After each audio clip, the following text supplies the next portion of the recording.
Good morning students.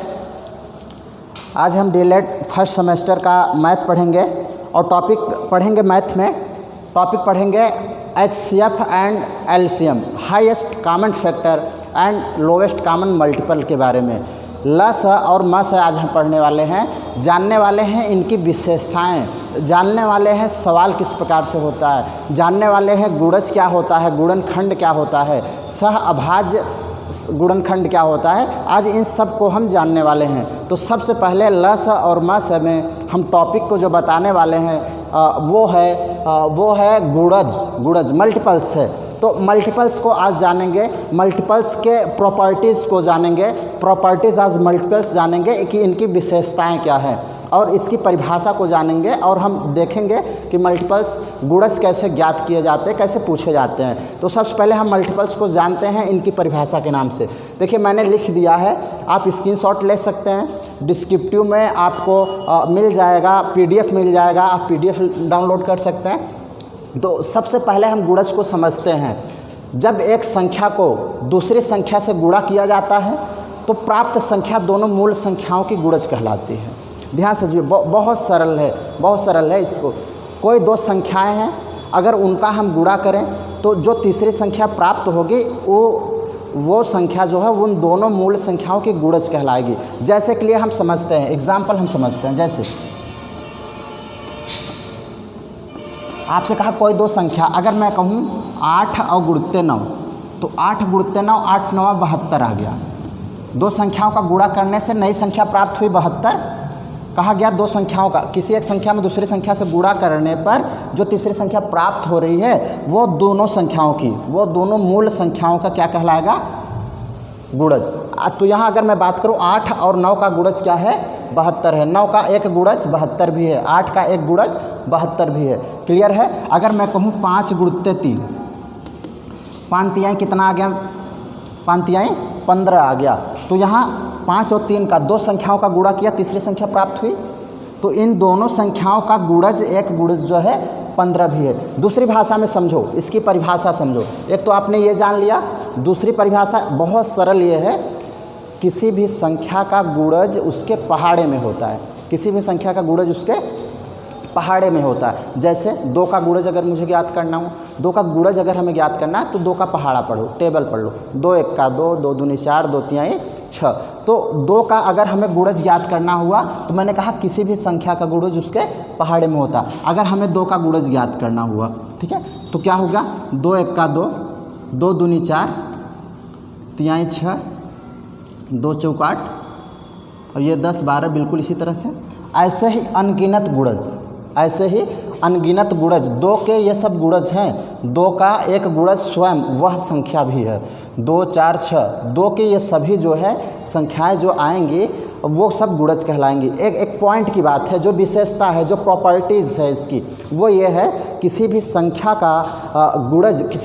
का गुणज एक तो वो खुद संख्या होती है, दूसरी चीज़ ये है किसी भी संख्या का अनगिनत गुणज हो सकता है, अनगिनत गुणज हो सकते हैं। जैसे अगर मैं बात करूं 2 की ही, तो देखिए एक तो ये हुआ कि 2 का एक गुणज खुद 2 ही है। 2 का एक खुद गुणज 2 ही है। 2 का गुणज 4 भी है, 6 भी है, 8 भी है, 10 भी है। तो कोई भी अगर संख्या है वो संख्या खुद की गुणज है, ये प्रॉपर्टीज़ में आपको मिल जाएगा। जैसे देखिए यहाँ गुणज को हमने समझ लिया।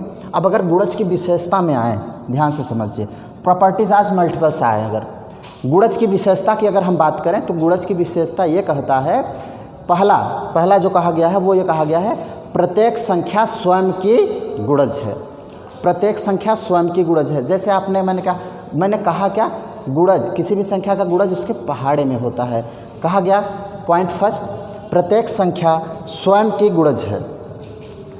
2 का गुणज, 2 का पहाड़ा पढ़ा, 2 का एक गुणज 2 भी है। अगर मैं बात करूँ 5 के प्रथम 5 गुणज लिखो। एग्जाम्पल आता है, बिल्कुल इसी तरह से बनता है। 5 के प्रथम 5 गुणज लिखिए, तो क्या लिखेंगे? 5 के प्रथम 5 गुणज, उसका पहाड़ा पढ़ दो 5 का। 5 1 का 5, 5 दूनी 10, 5 तिहाई 15, 5 चौक 20, 5 25। एक तो आपका ये क्लियर होगा प्रत्येक संख्या स्वयं की गुणज है, 5 का एक गुणज 5 भी है, हुआ ना, प्रत्येक संख्या स्वयं की गुणज है।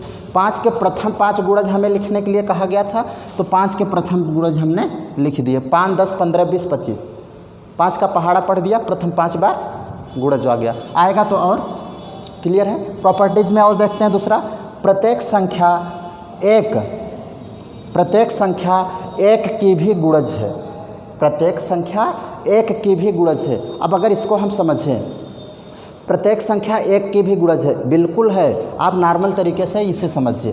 प्रत्येक संख्या अगर एक की गुणज है तो कैसे, मैं कहूँ कि 7 एक की गुणज है कि नहीं, 7 जो है वो एक की गुणज है कि नहीं, 8 जो है एक की गुणज है कि नहीं, तो मैंने कहा प्रत्येक संख्या जो हो वो एक की गुणज है, एक की भी गुणज है। मैं कहूँ 1 गुणित 7, तो 7 एक का 7, 1 गुणित 8, 8 एक का 8। भाई दो संख्याओं का गुणा करने से जो अगली संख्या प्राप्त हो रही है वो दोनों संख्याओं की गुणज होगी, बिल्कुल होगी। तो 7 का एक गुणज 7 भी है, 1 का भी तो गुणज 7 है, 1 का गुणज 8 है, 8 का भी गुणज 8 है, तो एक की सभी संख्याएं गुणज होंगी। 20 1 का 20, 19 1 का 19, 15 1 का 15, 7 1 का 7, 2 1 का 2, 1 की सभी संख्याएं गुणज होती है। प्रत्येक संख्या एक की भी गुणज है, यहाँ देखिए लिखा, प्रत्येक संख्या एक की भी गुणज है। आगे देखते हैं, शून्य प्रत्येक संख्या का गुणज है, जो शून्य है वो प्रत्येक संख्या का गुणज है। इसका अर्थ क्या समझ रहे हैं, अगर मैं बात करूं जो शून्य है वो प्रत्येक संख्या का गुणज है, तो इससे आप क्या समझ रहे हैं, मतलब कोई भी संख्या है उसका एक गुणज शून्य भी होगा, कोई भी संख्या है उसका एक गुणज शून्य भी होगा, ठीक है। गुणज कब प्राप्त होता है, कोई दो संख्याएं गुणा की जाती हैं, उसके बाद प्राप्त संख्या, कोई दो संख्या, जैसे अगर मैं कहूँ 5 गुणित 0 आ गया, 5 0 मान 0, तो प्रत्येक संख्या का गुणज शून्य भी है। दो संख्याओं का गुणा करने से जो प्राप्त होता है वही गुणज कहलाता है। 5 का एक गुणज शून्य है कि नहीं, तो यहाँ टॉपिक में कह रहा है प्रत्येक संख्या शून्य प्रत्येक संख्या का गुणज है, शून्य प्रत्येक संख्या, ये जो शून्य है प्रत्येक संख्या का गुणज है, क्योंकि शून्य को किसी भी संख्या में अगर हम गुणा कर रहे हैं तो शून्य ही आएगा, और गुणा करने पर जो संख्या प्राप्त होती है उसे हम गुणज कहते हैं उन दोनों संख्याओं की। तो यहाँ देख लीजिए, एक और देख लेते हैं, ठीक है, एक और हम देख लेते हैं, जस्ट मैं कह दूँ 2 गुणित 0 0 हो गया, 2 का एक गुणज शून्य है, 10 गुणित 0 शून्य, 10 का एक गुणज 0 है, तो प्रत्येक संख्या शून्य का गुणज है, प्रत्येक संख्या का गुणज शून्य होता है, ठीक, क्या लिखा है, शून्य प्रत्येक संख्या का गुणज होता है। चलिए आगे देखिए, किसी भी संख्या का गुणज उसके पहाड़े में होता है, ये तो मैं पहले ही बता चुका। इसकी एक शॉर्ट परिभाषा ये है, इसकी एक शॉर्ट परिभाषा, गुणज की मल्टीपल्स की एक शॉर्ट परिभाषा है, किसी भी संख्या का गुणज उसके पहाड़े में होता है। आगे देखते हैं, किसी भी संख्या के अनगिनत गुणज होते हैं, बिल्कुल सही, किसी भी संख्या के अनगिनत गुणज होते हैं, गुणज की संख्या ज्ञात कर पाना संभव नहीं है, ठीक है। जैसे अनगिनत गुणज कैसे होंगे, ये चीज़ समझिए। कहा क्या गया, किसी भी संख्या के अनगिनत गुणज होते हैं। अनगिनत गुणज का मतलब, अगर मैं कहूँ 6 के गुणज बताओ, तो 6 का पहाड़ा पढ़ते चले जाओ, 6 1 का 6, 6 दूनी 12, 6 त्रिक 18, 6 चौक 24, ऐसे ही 6 पंचे 30, 6 36, बिल्कुल ऐसे पढ़ते चले जाओ। अब कहाँ तक पढ़ते चले जाओगे आप खुद नहीं जानते कि हम कितना तक 6 का पहाड़ा पढ़ सकते हैं, है ना। लाख करोड़ आप आगे तक चले जाओगे तो इसकी संख्या जो है ज्ञात कर पाना संभव नहीं है, गुणजों की संख्या ज्ञात कर पाना संभव नहीं है, जबकि गुणनखंड की संख्या ज्ञात कर सकते हैं। आगे टॉपिक में मैं बताने वाला हूँ, गुणनखंड ही बताने वाला हूँ। तो चलिए देखते हैं, गुणज को हमने समझ लिया, गुणज के बाद गुणनखंड को समझते हैं, क्योंकि अगर गुणज और गुणनखंड को हमने समझ लिया तो लस और मस समझना आसान हो जाएगा हमारे लिए। तो हम बिल्कुल देखते हैं, अब हम देखते हैं गुणनखंड के बारे में और उसकी विशेषताएं जानते हैं। अब हम जानते हैं गुणनखंड के बारे में, फैक्टर्स के बारे में जानते हैं। फैक्टर्स मतलब गुणनखंड। अब देखिए गुणनखंड क्या होता है। गुणनखंड होता क्या है? जब कोई संख्या किसी दूसरी संख्या को पूर्णतया विभाजित करती है तो उसे दूसरी संख्या का गुणनखंड कहते हैं। जब कोई संख्या किसी दूसरी संख्या को पूर्णतया विभाजित पूरी तरह से काटती है तो उसी दूसरी संख्या का गुणनखंड कहते हैं। जैसे अगर हम बात करें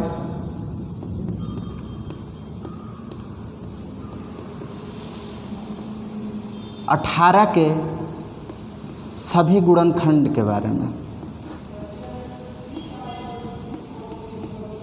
गुणनखंड अगर मैं बात करूं 18 के सभी गुणनखंड आप ज्ञात कीजिए। बिल्कुल इसी प्रकार से पूछा जाता है एग्ज़ाम में, 18 के सभी गुणनखंड ज्ञात कीजिए। तो हमें 18 का सभी गुणनखंड ज्ञात करना है तो कैसे ज्ञात करेंगे? सिंपल भाषा में इसकी परिभाषा देखिए। किसी संख्या को जो संख्याएं विभाजित करेंगी, किसी दी गई संख्या को जो संख्याएं पूर्णतया विभाजित करेंगी वो उस दी गई मूल संख्या के गुणनखंड कहलाएंगी ना। मूल जो संख्या होगी उसके वो सभी संख्याएं जो विभाजित करने वाली संख्याएं हैं वो गुणनखंड कहलाएंगे। जैसे अगर मैं बात करूं 18 के सभी गुणनखंड, तो 18 के सभी गुणनखंड जो संख्या 18 में भाग चली जाएगी, है ना। तो 18 को कौन कौन विभाजित कर सकता है?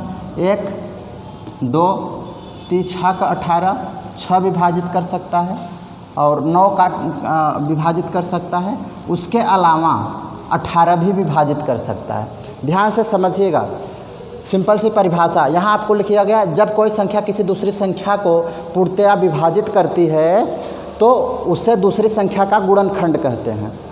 उसे दूसरी संख्या का गुणनखंड कहते हैं। दूसरी भाषा में, सिंपल भाषा में ये कह सकते हैं किसी दी गई संख्या को जो संख्याएं विभाजित कर रही हैं, किसी दी गई संख्या को जो संख्याएं विभाजित कर रही हैं उस मूल संख्या के वो सभी विभाजित करने वाली संख्याएं गुणनखंड है।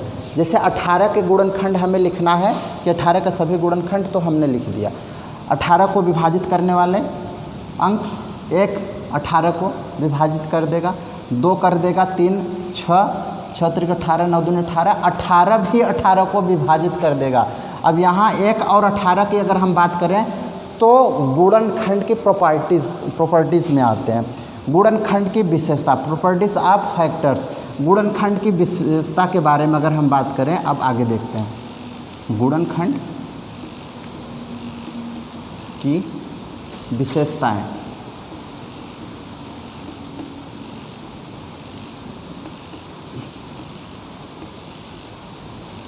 गुणनखंड की विशेषता। अब अगर मैं बात करूं गुणनखंड की विशेषता के बारे में, तो 18 के सभी गुणनखंड हमने लिख दिया। अगर मैं बात करूं 18 के कितने गुणनखंड हैं तो आप गिन के बता सकते हो। 1 2 3 4 5 6, 18 के 6 गुणनखंड होंगे।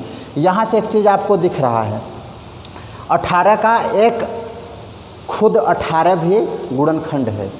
तो यहाँ से एक टॉपिक ये निकल के आती है विशेषता में, किसी भी संख्या का सबसे बड़ा गुणनखंड जो होगा वो संख्या खुद होगी। किसी भी संख्या का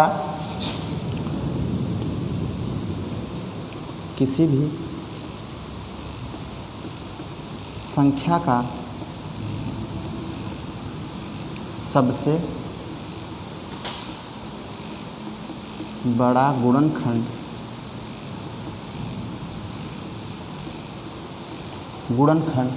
वह संख्या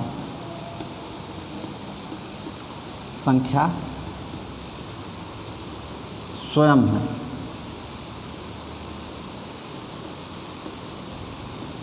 स्वयं है या फिर स्वयं होती है, इस चीज़ के बारे में समझिए। किसी भी संख्या का सबसे बड़ा गुणनखंड जो होता है वो संख्या स्वयं होती है। जैसे अगर मैं बात कर लूँ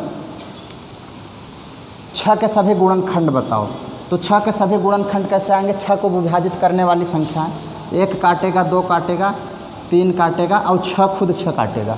1 छक्के 6, 2 तिहाई 6, 3 दूना 6 हो जाएगा, 6 का 6।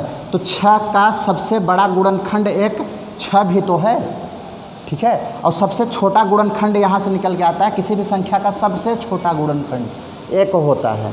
किसी भी संख्या का सबसे छोटा गुणनखंड जो है 1 होता है। यहाँ आप दे सकते हैं 18 के सभी गुणनखंड में 1 आया है, 6 के सभी गुणनखंड में भी सबसे छोटा गुणनखंड एक आया है।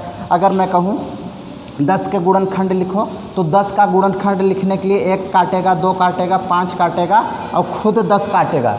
10 के सभी गुणनखंड ये हैं, ये 4, और चारों में अगर बात करूं तो सबसे छोटा 1 होता है और सबसे बड़ा गुणनखंड आपने पढ़ा वो संख्या खुद होती है, वो संख्या खुद ही होती है। तो 10 का सबसे बड़ा गुणनखंड 10। अगर मैं 15 की बात करूं तो 15 का सबसे छोटा गुणनखंड 1 होगा, क्योंकि सभी संख्याओं का सबसे छोटा गुणनखंड 1 होता है।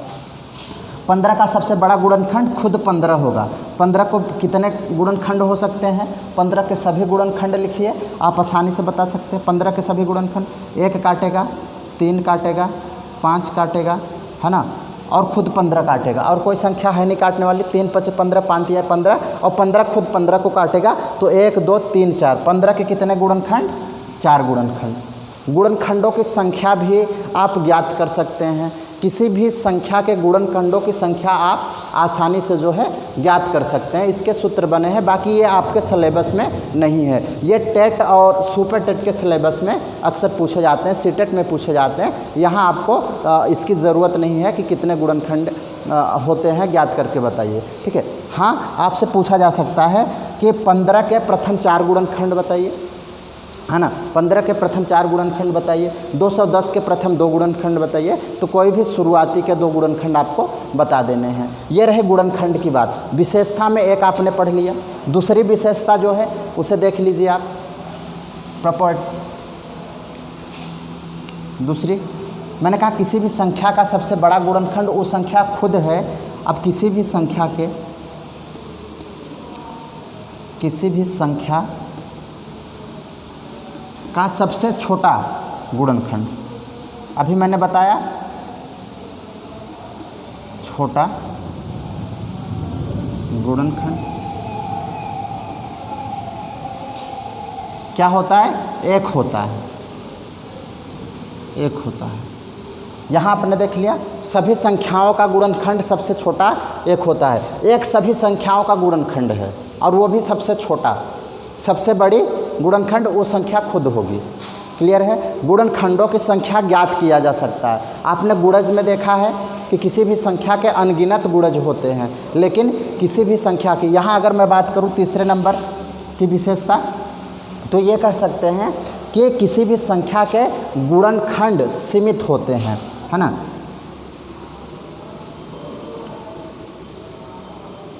किसी भी संख्या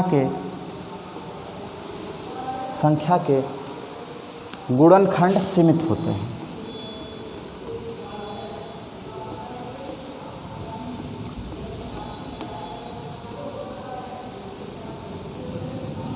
सीमित होते हैं। अब सीमित का मतलब इनको ज्ञात किया जा सकता है। यहाँ तक समझ में आ गया? चलिए ठीक है, आगे अब हम बढ़ते हैं। गुणनखंड समझ लिया, गुणज समझ लिया। अब हम जानते हैं समापवर्तक के बारे में, अपवर्तक के बारे में, अपवर्त समापवर्त, लस मस महत्तम समापवर्तक के बारे में, लघुत्तम समापवर्त के बारे में। तो अब हम जानने वाले समापवर्त क्या होता है, महत्तम समापवर्त क्या होता है, वर्तक क्या होता है। ठीक है, तो अब हम जानने वाले हैं बहुत ही अच्छी टॉपिक, जिससे जो है एग्ज़ाम में अक्सर 1 क्वेश्चन 2 क्वेश्चन प्रॉपर्ली पूछे ही जाते हैं। आइए अब पढ़ते हैं highest common factors. Highest common factor पढ़ते हैं महत्तम समापवर्तक। सबसे पहले इसकी परिभाषा को समझते हैं। इसको हम समझते हैं कि समापवर्तक क्या होता है। महत्तम समापवर्तक को समझने से पहले हम समापवर्तक को समझते हैं। क्या समझते हैं? समापवर्तक क्या है? समापवर्तक, समापवर्तक को समझते हैं। समापवर्तक समझने के बाद महत्तम समझते हैं कि महत्तम क्या है। हाईएस्ट, इंग्लिश पे आते हैं थोड़ा। हाईएस्ट कॉमन फैक्टर, हाईएस्ट मतलब बड़ा, सबसे बड़ा। महत्तम होना चाहिए। कॉमन मतलब मिलता हुआ।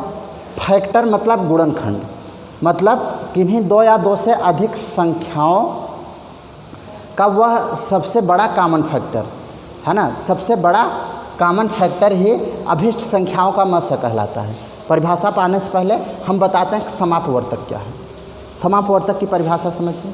दो या दो से अधिक दी गई संख्याओं को जो संख्याएं काट रही हैं एक साथ, जो संख्याएं एक साथ काट रही हैं वो दोनों संख्याओं के, वो उन मूल संख्याओं का क्या कहलाएंगे? समापवर्तक कहलाएंगे। एग्जाम्पल के तौर पे समझिए, अगर मैं कहूँ 6 और 12, 6 और 12 के समापवर्तक बताइए, 6 और 12 के समापवर्तक बताइए, तो समापवर्तक का मतलब ये है कि इन दोनों संख्याओं को एक साथ जो संख्याएं काट रही हैं, विभाजित कर रही हैं, पूरा विभाजित कर रही हैं। तो अगर दोनों संख्याओं को देखा जाए तो एक साथ, एक तो 2 काटेगा, विभाजित करेगा, 3 भी काटेगा, 4 नहीं काट सकता, 6 काटेगा, बस। अब ध्यान से समझिएगा, 6 और 12 के अगर समापवर्तक की मैं बात करूं, सिर्फ समापवर्तक, 6 और 12 के सिर्फ समापवर्तक की अगर हम बात करें तो समापवर्तक क्या कहा मैंने? किन्हीं 2 या 2 से अधिक दी गई संख्याओं को जो संख्याएं विभाजित कर रही हैं एक साथ, दोनों संख्याओं को जो एक साथ विभाजित कर रही हैं वो उन संख्याओं को समापवर्तक होंगे। 6 और 12 का समापवर्तक 2, 3 और खुद 6 भी है एक। क्यों? क्योंकि ये काट रहे हैं। 2 जो है 6 को भी विभाजित कर देगा, 12 को भी विभाजित कर देगा। 3 जो है 6 को भी विभाजित कर देगा, 12 को भी विभाजित। भाई 3 चौक 12, 3 दूना 6, 6 जो है 6 को भी विभाजित कर रहा है, 12 को भी कर रहा है। लेकिन 6 के बाद 7 नहीं लिया गया, 8 नहीं लिया गया, 12 नहीं लिया गया, क्योंकि अगर 12 हम लें तो 12 को विभाजित कर रहा है, 6 को विभाजित नहीं कर रहा है। तो ये तीनों संख्याएं एक साथ दोनों को विभाजित करें, अर्थात ये क्या है? समापवर्तक है। ध्यान दीजिए, 6 और 12 के ये समापवर्तक हैं। अगर मैं कहूँ 6 और 12 का अगर ये समापवर्तक हैं तो 6 और 12 के महत्तम समापवर्तक बताइए। समापवर्तक हुए भाई, 6 और 12 के समापवर्तक क्या है? 2 है, 3 है, 6 है। अब हमसे कह रहा है ये समापवर्तक हैं, ये क्या है? समापवर्तक है। अब हमें बताइए 6, 12 का समापवर्तक ये है, तो महत्तम समापवर्तक बताइए हमें क्या होगा? महत्तम मतलब बड़ा, हाईएस्ट। समापवर्तकों में जो सबसे बड़ा होगा, समापवर्तकों में जो सबसे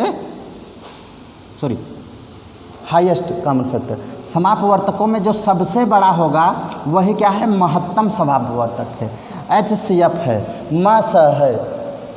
क्लियर है? तो अगर 6 और 12 का मस हम बात करें, हाईएस्ट महत्तम समापवर्तक क्या हो जाएगा? 6 हो जाएगा। मस क्या हो जाएगा भाई? 6 हो जाएगा। सिर्फ समापवर्तक की बात करें तो ये तीनों हैं।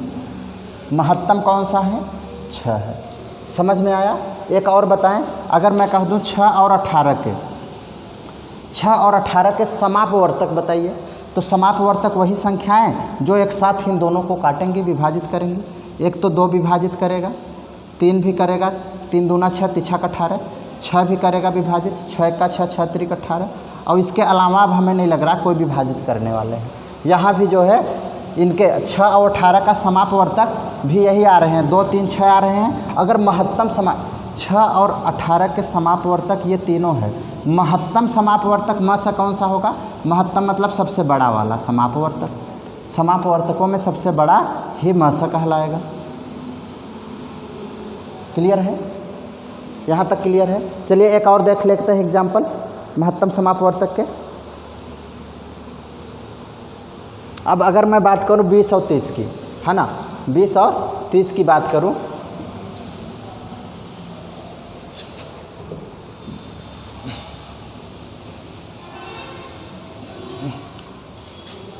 अगर मैं एक अंक और दे दूँ, मैं कह दूँ 20 है और 30 है, इसके समापवर्तक ज्ञात करना। क्या ज्ञात करना है? समापवर्तक। कौन कौन से होंगे? तो हमें पता हो गया कि समापवर्तक होता क्या है। इन संख्याओं को जो एक साथ जो संख्याएं विभाजित कर रही हैं वो इनके समापवर्तक होंगे।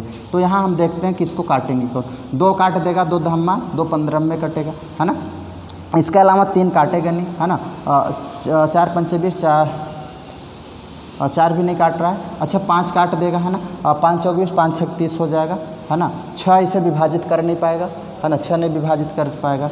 और उसके बाद जो है आपका 10 आ जाएगा। 7, 8, 9 नहीं काट पाएगा, 10 आ जाएगा। 10 के बाद हमें नहीं लग रहा कोई ऐसी संख्या है जो इनको विभाजित कर देंगी। तो इसके समापवर्तक क्या हुए? 2, 5 और 10 हो गए। 20 और 30 के समापवर्तक जो हैं 2, 5, 10 हैं। अगर मैं कहूँ महत्तम कौन है 20 और 30 का मस क्या है, तो हम कहेंगे कि महत्तम जो सबसे बड़ा समापवर्तकों में जो सबसे बड़ा है वही महत्तम है। महत्तम मतलब मस है। 20 और 30 का मस है 10। क्लियर है? मस ज्ञात करके भी देख सकते हैं, हम गुणनखंड करके ज्ञात करके देख सकते हैं। तो चलिए ठीक है, परिभाषा को अब हम जानते हैं।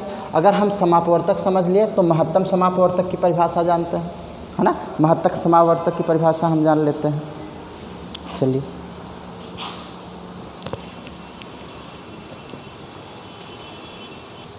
तो अब हम मस की परिभाषा जानते हैं और ये जानते हैं कि इसकी विशेषता क्या है, मस की विशेषता क्या है, तरीके क्या हैं सॉल्व करने के। तो मस की परिभाषा को मैं बिना लिखे जो है मौखिक बोल देता हूँ, आप लिख सकते हैं, समझ सकते हैं। बहुत सिंपल ही परिभाषा है। देखिए, 2 या 2 से अधिक संख्याओं का मस, किसी एक संख्या का मस नहीं होता।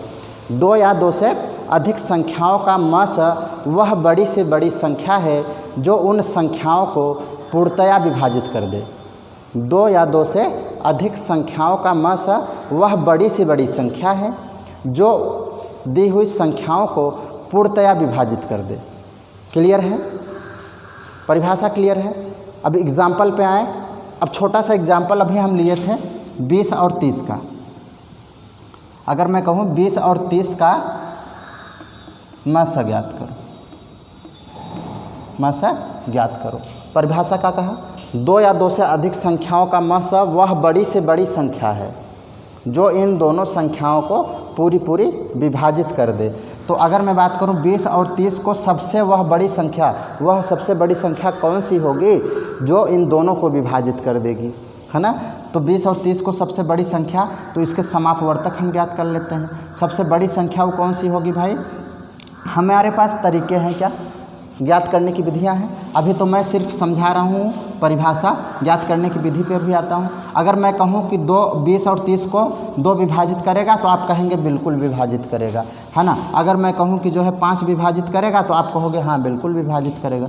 मैं कहूँ 10 विभाजित करेगा तो आप कहोगे बिल्कुल 10 भी विभाजित करेगा। मैं कहूँ 15 विभाजित करेगा तो आप कहेंगे 15 नहीं करेगा दोनों को, 15 30 को करेगा, 20 को नहीं कर पाएगा, अर्थात 15 नहीं होगा। अब हमसे कहा कि सबसे बड़ी 2 या 2 से अधिक दी हुई संख्याओं को विभाजित करने वाली वह बड़ी से बड़ी संख्या ही मस कहलाती है उन संख्याओं का ना। तो ये चीज़ है। तो 2 और 2 इन दोनों संख्याओं की सबसे बड़ी संख्या केवल 10 है। 10 के बाद ऐसी कोई बड़ी संख्या नहीं आएगी जो दोनों को एक साथ विभाजित करे। तो 20 और 30 का मस क्या कहलाएगा? ये 10 कहलाएगा, है ना। 10 कहलाएगा। ये क्या है? मस की परिभाषा है। इसकी विशेषता समझिए, विशेषता ये है कि 2 या 2 से अधिक दी गई संख्याओं का मस जो होता है सदैव उन संख्याओं से छोटा होता है, सदैव उन संख्याओं से छोटा होता है। इस चीज़ को याद रखिए, विशेषता को मैं अभी बताने वाला हूँ। इससे पहले हम जानते हैं विधि, मस की विधि जानते हैं कि मस की कितनी विधियाँ होती हैं ज्ञात करने की। अच्छा, एक विशेषता ये हो गया कि सबसे छोटा ये हुआ कि 2 या 2 से अधिक अगर दी गई है संख्याएं हैं तो उनका जो मस का मान आता है उन संख्याओं से छोटा आता है। आप यहाँ भी देख सकते हैं 20 और 30 का मस 10 आया, इन दोनों संख्याओं से छोटा है, इन दोनों संख्याओं से छोटा है। कोई भी संख्या हो अगर उसका मस आ रहा है तो वो जो संख्या होगी दी गई संख्याओं से छोटा ही आएगा। इसका जस्ट उल्टा लस में होता है। लस क्या होता है? किन्हीं भी संख्याओं का अगर लस है तो वो संख्याओं से हमेशा बड़ा आता है। लस का मान संख्याओं से बड़ा आता है, मस का मान संख्याओं से छोटा आता है। बस यही इतना अंतर है, ये इसकी विशेषता है। अच्छा, एक विशेषता और है मस की, एक विशेषता और है। मस की एक विशेषता ये है कि जिन संख्याओं का कोई मस नहीं होता, कोई कॉमन फैक्टर नहीं होता, वो उन संख्याओं का कॉमन फैक्टर सदैव 1 होता है। सदैव एक होता है। अर्थात हम सिंपल से भाषा में ये कह सकते हैं जिन संख्याओं का मसा कुछ न उसका मसा एक होता है। एक इसलिए क्योंकि फैक्टर अगर देखें, कॉमन फैक्टर देखें तो हमने पढ़ाया कि सभी संख्याओं का जो फैक्टर है वो एक होता है, सभी संख्याओं का फैक्टर एक होता है। तो इस अनुसार अगर हम किसी भी संख्या का फैक्टर कर रहे हैं तो एक शामिल होता है उसमें, और वही एक कॉमन होता है अगर कोई और कॉमन फैक्टर नहीं है तो।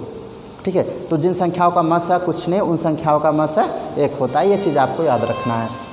चलिए आते हैं, अब इसके हम विशेषता भी जान लिए हैं। ठीक है, विशेषता एक ये हो गया कि किसी भी संख्याओं के, किन्हीं भी संख्याओं का अगर हमें मस जानना है तो वो जो मस आएगा उन संख्याओं से मान उसका छोटा ही रहेगा। दूसरी चीज़ ये किन्हीं दो या दो से अधिक संख्याओं का अगर मसा कुछ नहीं है तो उनका मसा एक होता है, एक होता है। अब हम जानते हैं, विधि जानते हैं, है ना। महत्तम समापवर्तक ज्ञात करने की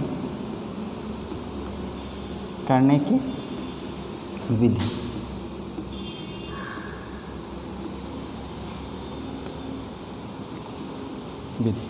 तो देखिए इसमें जो है हम 3 विधि पढ़ लेंगे। पहला जो है वो हम अभाज्य गुणनखंड विधि। क्या पढ़ेंगे? अभाज्य गुणनखंड विधि।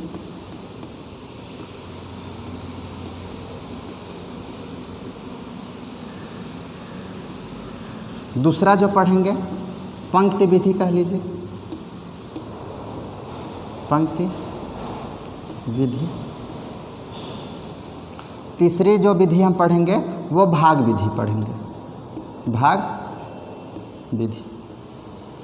अच्छा, ये तो मैं अगर बात करूँ इन विधि के बारे में तो ये आपके डीएलएड फर्स्ट सेमेस्टर में इन सब विधियों का जिक्र है। अगर आपको जैसे मौखिक किसी भी अंक का मस ज्ञात करना है तो बहुत शॉर्टकट ट्रिक से, ये मैं हट के थोड़ा बताऊंगा, सिलेबस से हट के है।